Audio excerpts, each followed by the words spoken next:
வணக்கம். இன்னைக்கு விநாயகர் சதுர்த்தி. இன்னைக்கு ஒரு குட்டி சாமி கதை சொல்ல வந்திருக்கிறேங்க.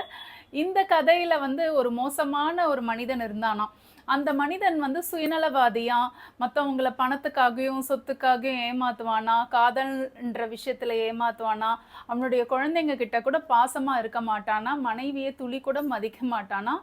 அவனுடைய எண்ணங்கள் எப்படி இருக்கும்னா, ரொம்ப ரொம்ப மோசமான எண்ணங்கள். அதாவது தான் நல்லா இருந்தா போதும், அந்த மாதிரி இருக்குமா.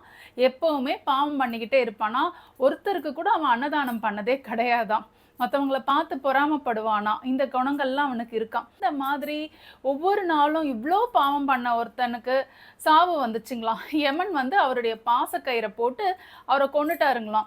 இந்த சுயநல மனிதன் இறந்ததுக்கு அப்புறமா அவன மேல்லோகத்துக்கு கூட்டிட்டு போனாங்களாம். யமலோகத்துல சித்திரகுப்தர் இருந்தாருங்களாம். அவர் இந்த ஆள பார்த்து என்ன கேட்டார்னா, "ஏன்பா உன் வாழ்க்கை ஃபுல்லா பாவம் தான் நீ பண்ணியிருக்கிற.